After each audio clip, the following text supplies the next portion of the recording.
6 टोपियाँ, मूंगे की 4 मालाएं, चीनी का एक बक्सा, 2 तेल के पीपे, 2 पीपे शहद के और 1 थान कपड़े का।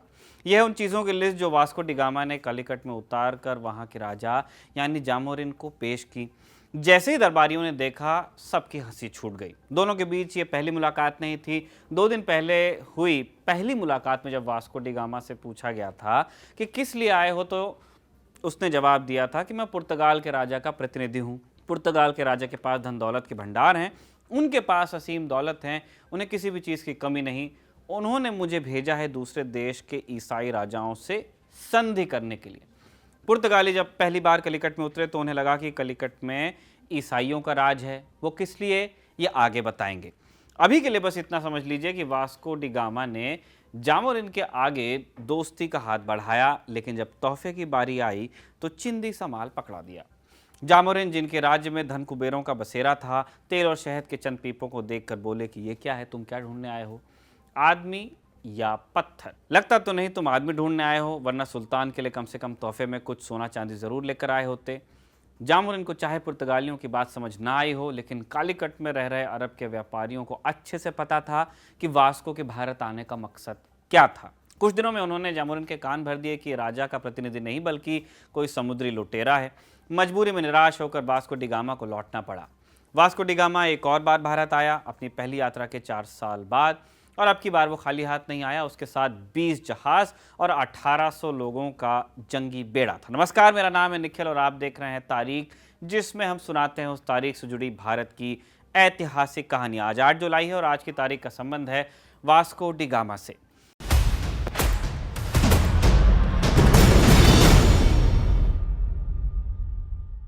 शुरू से शुरू करते हैं। 1481 में जॉन द्वितीय पुर्तगाल का राजा बना। राजा बनते ही उसने देखा कि पुर्तगाल का खजाना खाली है और पुर्तगाल के कुलीन रईस ऐश फरमा रहे हैं। कुलीन वर्ग दिनों दिन ताकतवर होता जा रहा था, वहीं राजा की ताकत बहुत सीमित रह गई थी। ऐसे में उसने तय किया कि ताकत बढ़ाने का एक ही तरीका है, राजकीय कोष को भरना। सबसे पहले तो उसने अफ्रीका के साथ चलने वाले सोने और गुलामों के व्यापार को बढ़ाया। फिर उसकी नज़र गई मसालों के व्यापार पर। तब यूरोप और एशिया के बीच ज़मीन के रास्ते मसालों का व्यापार होता था। 1853 में इस व्यापार पर ऑटोमन साम्राज्य का कब्जा हो चुका था और वही इसे कंट्रोल करते थे। तब यूरोप तक पहुंचने वाले मसालों पर भारी टैक्स वसूला जाता था, इसलिए यूरोप के लिए मसालों का आयात बहुत महंगा होता था। पश्चिमी यूरोप के देश नहीं चाहते थे कि मुनाफे के इस कारोबार पर एक गैर ईसाई ताकत का कंट्रोल रहे, इसलिए 15वीं सदी की शुरुआत से ही यूरोपीय जहाज एक नए रास्ते की खोज तलाश रहे थे।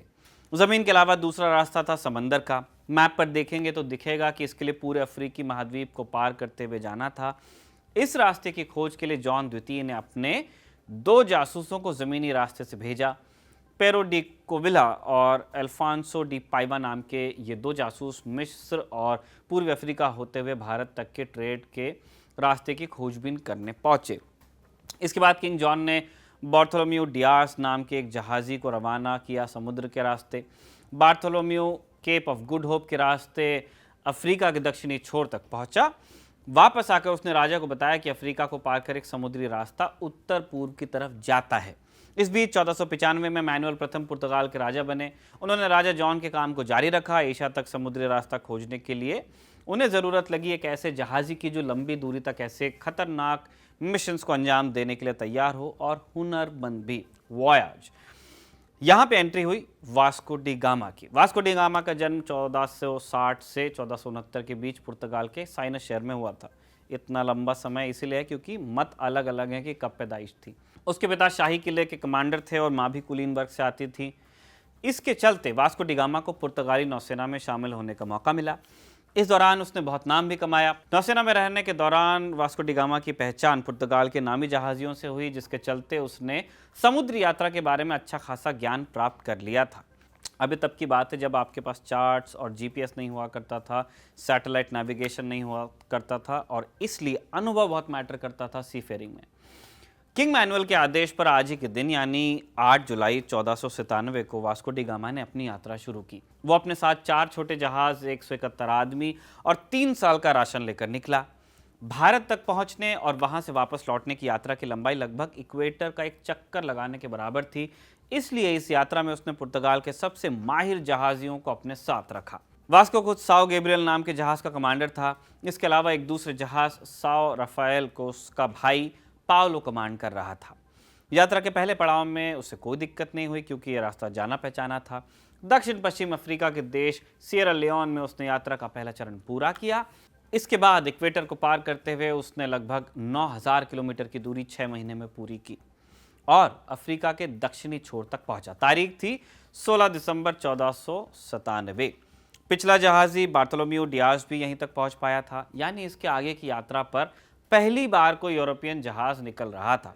क्रिसमस के रोज उसने इस इलाके को पार करते हुए नाम दिया नताल। पुर्तगाली भाषा के शब्द का संबंध ईसा मसीह के जन्म से है।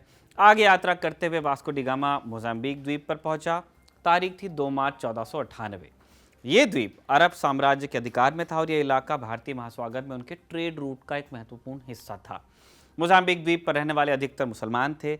ये लोग ईसाई बेड़े को देखकर हमला न कर दें, इसलिए वास्को डी गामा यहाँ भेष बदल कर रहा। इस दौरान उसने मोजाम्बिक के सुल्तान से मुलाकात की ताकि पुर्तगाल और मोजाम्बिक के बीच एक ट्रेड ट्रीटी हो सके। लंबे सफर पर जाते हुए वास्को को यह ध्यान नहीं रहा कि यहाँ के सुल्तान उससे तोहफे की अपेक्षा कर सकते हैं। कोई कीमती चीज़ पेश न कर सका तो सुल्तान ने उसे कोई तरजीह नहीं दी। जल्द स्थानीय लोगों से उसे खतरा महसूस होने लगा था, इसलिए उसने जल्द से जल्द आगे बढ़ने में भलाई समझी। इतना ही नहीं, जाते आते उसने अपने जहाज से द्वीप पर गुस्से में तोपों से गोले भी दागे थे। 7 अप्रैल को पुर्तगाली बेड़ा मोम्बासा द्वीप पर पहुंचा। यहाँ भी उनके साथ वैसा ही सलूक हुआ जैसा मोजाम्बिक में हुआ था। उत्तर की ओर बढ़ते हुए 14 अप्रैल को वास्को मालिंदी के तट पर पहुंचा। यहाँ के सुल्तान की मोम्बासा से दुश्मनी थी, इसलिए जब उससे वास्को के साथ हुए व्यवहार का पता चला तो उन्होंने पुर्तगालियों का स्वागत किया। दुश्मन का दुश्मन दोस्त। अब तक वास्को को भारतीय व्यापारियों की कुछ खबरें मिलने लग गई थी, जिससे उसे पता चला कि वो सही रास्ते पर बढ़ रहा है। मालिंदी से आगे की यात्रा के लिए उसने कुछ स्थानीय लोगों को अपने साथ रखा। ये लोग मानसून की हवाओं का रुख जानते थे, इसलिए आगे की यात्रा में मददगार साबित हुए। 24 अप्रैल को पुर्तगाली बेड़ा मालिंदी से आगे बढ़ा और उन्होंने 20 मई 1498 को कोहिकोड यानी कि कालीकट के कप्पुडू तट पर डेरा डाला।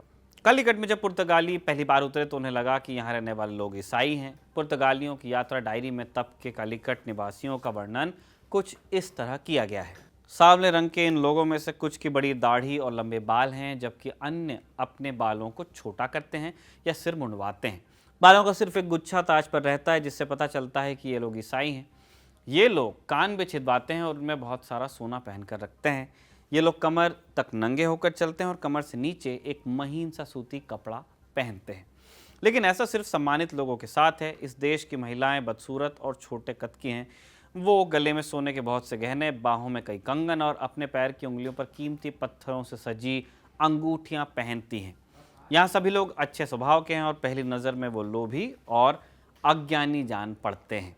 बहरहाल जिस रोज़ पुर्तगाली पहुँचे, कालीकट का राजा, जिसे पुर्तगाली जामोरिन कहते थे, तब अपनी दूसरी राजधानी में था।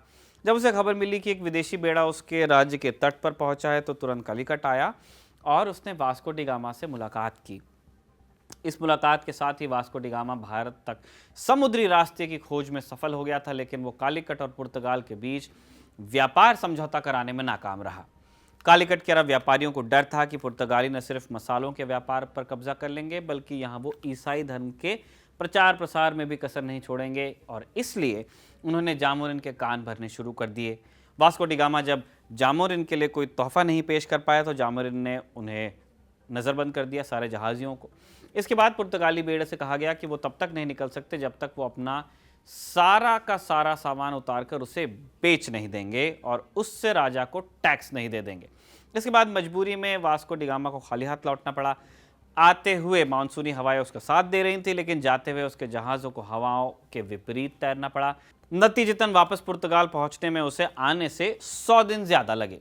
इस पूरे सफ़र में उसके 120 लोगों की जान भी चली गई और 51 ही सही सलामत वापस लौट पाए। कालीकट से वास्को डी गामा कुछ थोड़े से ही मसाले लेकर पुर्तगाल पहुंचा था। उन्हें बेचने से उसे 300 गुना मुनाफा लेकिन हो गया।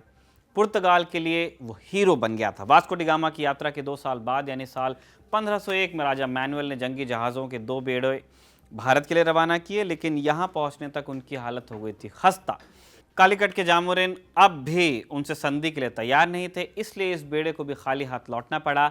लेकिन इसी दौरान वो कोचिन में एक पुर्तगाली फैक्ट्री लगाने में सफल हुए। इसके बाद साल 1502 में चौथे पुर्तगाली आर्माडा को, जंगी बेड़ा आर्माडा को भारत के लिए रवाना किया गया, जिसकी कमान वास्को डी गामा के हाथ में थी। लेकिन इस बार वास्को डी गामा को डिप्लोमेटिक नहीं बल्कि एक मिलिट्री मिशन के लिए भेजा गया। 29 अक्टूबर 1502 को वास्को डी गामा दोबारा कालीकट पहुंचा और 2 दिन तक उसने तोपों के जरिए कालीकट पर गोलीबारी की। कई कोशिशों के बाद भी जब जामोरिन झुकने को तैयार नहीं हुआ तो वास्को डी गामा को वापस लौटना पड़ा। वैसे इस दौरे का एक हासिल ये रहा कि पुर्तगाली कन्नूर में एक दूसरी फैक्ट्री लगाने में सफल हो गए। अगली एक सदी तक भारत से समुद्री व्यापार पर पुर्तगालियों ने एकाधिकार बनाए रखा। साल 1600 में ईस्ट इंडिया कंपनी ने उनके एकाधिकार को तोड़ा और धीरे धीरे डच और फ्रेंच ईस्ट इंडिया कंपनी भी इस इलाके में व्यापार करने लगी। जहां तक वास्को डी गामा की बात है, 1524 में वो तीसरी बार भारत आया। इस बार उसे भारत में पुर्तगाली वॉइसरॉय के रूप में नामित किया गया। भारत पहुंचते ही उसने पुर्तगाली अधिकारियों के बीच बढ़ते भ्रष्टाचार को मिटाने की कोशिश की, लेकिन कोचिन पहुंचने पर उसे मलेरिया ने पकड़ लिया और 24 दिसंबर 1524 को उसकी मृत्यु हो गई। कोच्चि के किले में उसे दफनाया गया और 1539 में उसकी अस्थियां वापस पुर्तगाल भेज दी गई। आज के तारीख के एपिसोड में बस इतना ही। इस एपिसोड को लिखा था हमारे साथी कमल ने और कैमरे पर रिकॉर्ड किया था हमारे दोस्त जेरी ने। देखते रहिए दी लल्लन टॉक।